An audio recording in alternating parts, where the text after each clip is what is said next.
In your copy of the Bible, how is Psalm 83:18 translated? The New World Translation of the Holy Scriptures renders this verse, that people may know that you, whose name is Jehovah, you alone are the Most High over all the earth. A number of other Bible translations give similar renderings. However, many translations leave out the name Jehovah, replacing it with such titles as Lord or Eternal. What belongs in this verse? A title or the name Jehovah? This verse speaks about a name. In the original Hebrew in which much of the Bible was written, a unique personal name appears here. It is spelled YHWH in Hebrew letters. In English, the common rendering of that name is Jehovah. Does that name occur in only one Bible verse? No, it appears in the original text of the Hebrew Scriptures nearly 7,000 times. How important is God's name? Consider the model prayer that Jesus Christ gave. It begins this way: Our Father in the heavens, let your name be sanctified. Later, Jesus prayed to God, Father, glorify your name. In response, God spoke from heaven saying, I both glorified it and will glorify it again. Clearly, God's name is of the utmost importance. Why then have some translators left this name out of their translations of the Bible and replaced it with titles? There seems to be two main reasons. First, many claim that the name should not be used because the original way to pronounce it is unknown today. Ancient Hebrew was written without vowels. Therefore, no one today can say for sure exactly how people of Bible times pronounced YHWH. However, should this prevent us from using God's name? In Bible times, the name Jesus may have been pronounced Yeshua or possibly Yehoshua. No one can say for certain. Yet, people the world over today use different forms of the name Jesus, pronouncing it in the way that is common in their language. They do not hesitate to use the name just because they do not know its first century pronunciation. Similarly, if you were to travel to a foreign land, you might well find that your own name sounds quite different in another tongue. Hence, uncertainty about the ancient pronunciation of God's name is no reason for not using it. A second reason often given for omitting God's name from the Bible involves a long-standing tradition of the Jews. Many of them hold that God's name should never be pronounced.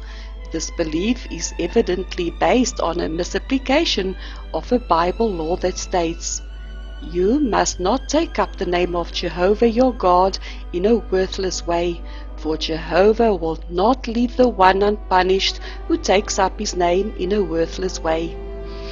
This law forbids the misuse of God's name, but does it forbid the respectful use of his name? Not at all. The writers of the Hebrew Bible, the Old Testament, were all faithful men who lived by the law that God gave to the ancient Israelites. Yet they made frequent use of God's name. For instance, they included it in many psalms that were sung out loud by crowds of worshippers. Jehovah God even instructed his worshippers to call upon his name, and faithful ones obeyed.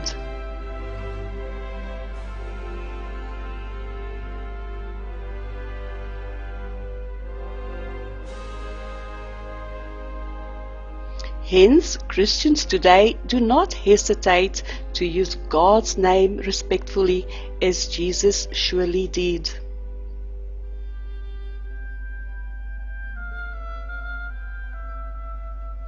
In replacing God's name with titles, Bible translators make a serious mistake. They make God seem remote and impersonal, whereas the Bible urges humans to cultivate intimacy with Jehovah.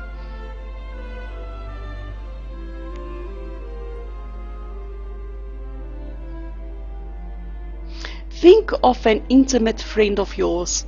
How close would you really be if you never learned your friend's name?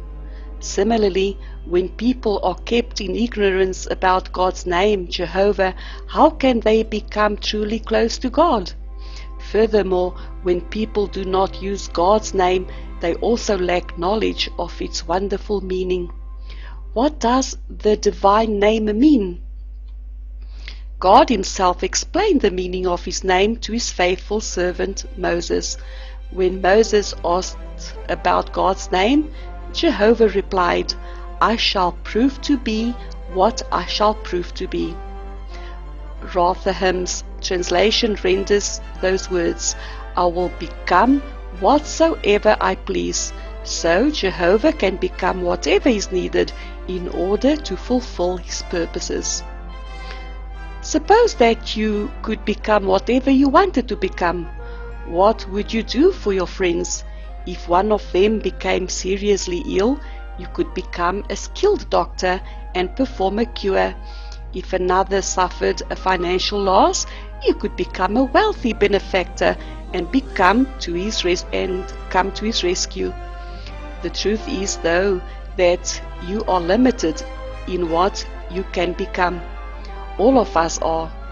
As you study the Bible, you'll be amazed to see how Jehovah becomes whatever is needed in order to fulfill his promises, and it pleases him to use his power in behalf of those who love him. These beautiful facets of Jehovah's personality are lost to those who do not know his name. Clearly, the name Jehovah belongs in the Bible. Knowing its meaning and using it freely in our worship are powerful aids in drawing close to our Heavenly Father, Jehovah.